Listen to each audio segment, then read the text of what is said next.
નમસ્કાર, બીબીસી ગુજરાતીમાં તમારું સ્વાગત છે। હું છું દીપક। આજે આપણે આ વિડીયોની અંદર વાત કરીશું કે આવનારા દિવસોની અંદર ગુજરાતમાં હવે આપણે ત્યાં હવામાન કેવું રહેશે, આપણે ત્યાં વરસાદની સ્થિતિ જે છે એ શું થવાની છે, એટલે કે વરસાદમાં આપણે ત્યાં વધારો થશે, ઘટાડો થશે અને ચોમાસું જે છે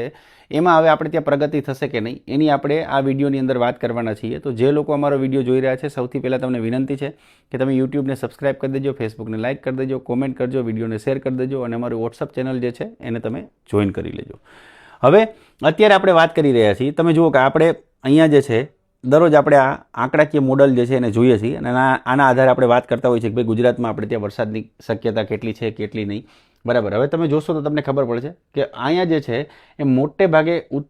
ઉત્તર ભારતના જે વિસ્તારો છે એની અંદર જે છે વરસાદની શક્યતા ખૂબ ઓછી થઈ ગઈ છે, એટલે કે ત્યાં વરસાદ પડવાની શક્યતા ખૂબ ઓછી છે। મોટાભાગના વિસ્તારોની અંદર વરસાદ નહીં પડે, એટલે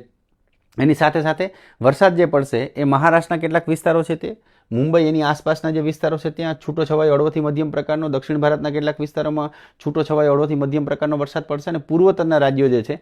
ત્યાં જે છે હળવોથી મધ્યમ પ્રકારનો વરસાદ પડવાની શક્યતા છે। ભારેથી અતિભારે વરસાદની શક્યતા ક્યાંય નથી। એની સાથે સાથે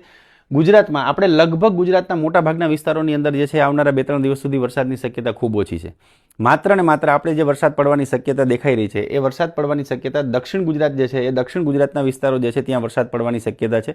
દક્ષિણ ગુજરાતમાં ચોમાસું આપણે ત્યાં શરૂ થાય અને ચોમાસું શરૂ થવાનું હોય એ પહેલાંથી આપણે લગભગ ત્યાં જે છે સતત વરસાદ પડતો હોય છે, પરંતુ છૂટો છવાયો હળવોથી મધ્યમ પ્રકારનો વરસાદ પડશે, ભારેથી અતિભારે વરસાદની શક્યતા દેખાતી નથી। બીજું કે આપણે વાત કરીશું જિલ્લા વાઇઝ, પરંતુ એ પહેલાં જોઈ લઈએ કે ભાઈ વરસાદ જે છે એ કેવી રીતે આખા ભારતની અંદર તમે જુઓ કે મોટાભાગના વિસ્તારોમાં વરસાદની શક્યતા નથી, રાજસ્થાનની અંદર પણ વરસાદની શક્યતા નથી, ગુજરાતમાં સૌરાષ્ટ્ર અને કચ્છમાં જે છે થોડી ઘણી વરસાદની શક્યતા જે દેખાડી રહ્યા છે એ વરસાદની શક્યતા છૂટો છવાયો હળવોથી મધ્યમ પ્રકારનો 1-2 વિસ્તારોની અંદર વરસાદ પડે એવી શક્યતા દેખાઈ રહી છે, બાકી વરસાદની શક્યતા નથી। જેમ જેમ આપણે આગળ જઈશું એમ જે છે એ વરસાદની શક્યતા ઘટતી જશે અને મોટાભાગના વિસ્તારોમાં તમે જો રાજસ્થાનથી લઈને બાકીના બધા વિસ્તારોની અંદર પણ વરસાદની શક્યતા ઘટી ગઈ। માત્ર કર્ણાટક અને કેરળ છે એ તરફના વિસ્તારો જે છે ત્યાં અને એટલે દક્ષિણ ભારતના વિસ્તારો અને પૂર્વોત્તરના જે વિસ્તારો છે એની અંદર થોડો ઘણો વધારે વરસાદ પડે એવી શક્યતા દેખાઈ રહી છે। ગુજરાતમાં હવે આપણે જિલ્લા વાઇઝ વાત કરીએ કે ભાઈ જિલ્લા વાઇઝ આપણે ત્યાં શું સ્થિતિ થશે, તો જિલ્લા વાઇઝ જે છે એ ખાસ કરીને આપણે જે છે દક્ષિણ ગુજરાતની જે રીતે આપણે વાત કરી હતી અને સૌરાષ્ટ્રના દક્ષિણ તરફના જે વિસ્તારો છે એમાં આપણે જે 2 જિલ્લાઓ છે અમરેલી અને ભાવનગર, એમાં જે છે એ કોઈ જગ્યાએ કદાચ 1-2 જગ્યાએ છૂટો છવાયો હળવોથી મધ્યમ પ્રકારનો વરસાદ પડી શકે, બાકી જે છે દમણ અને દાદરા અને નગર હવેલી, બરાબર, આ જે છે એ કેન્દ્ર શાસિત પ્રદેશોની અંદર પણ વરસાદની થોડી ઘણી શક્યતા છે। એની સાથે સાથે વલસાડ, નવસારી, ડાંગ, તાપી, સુરત, નર્મદા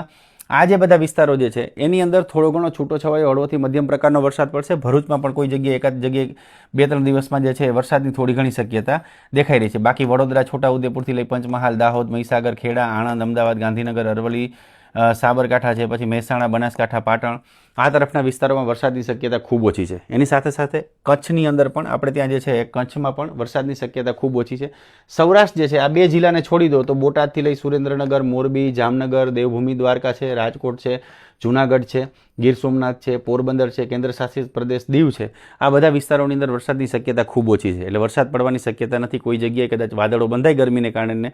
થોડું ઘણું જે છે એ થંડરસ્ટોર્મ એક્ટિવિટી થાય એ પ્રકારની શક્યતા છે, બાકી વધારે કોઈ શક્યતા આપણે ત્યાં દેખાતી નથી। બીજું કે વરસાદની શક્યતા આપણે જે છે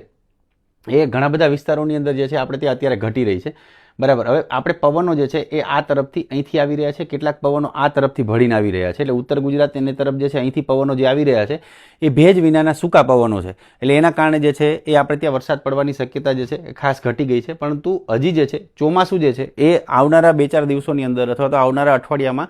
આપણે ત્યાં ગુજરાતમાં પહોંચે એવી શક્યતા નથી। ચોમાસું નબળું પડી ગયું છે અને નબળું પડી ગયું છે એના કારણે જે છે એ ચોમાસું આગળ વધી રહ્યું નથી, એટલે ગુજરાતમાં અત્યારે આપણે ત્યાં જે છે એ ચોમાસું જલ્દી પહોંચે એવી કોઈ શક્યતા દેખાતી નથી। વિડીયો તમને કેવો લાગ્યો ચોક્કસ જણાવજો, કોમેન્ટ કરજો, વિડીયોને શેર કરી દેજો।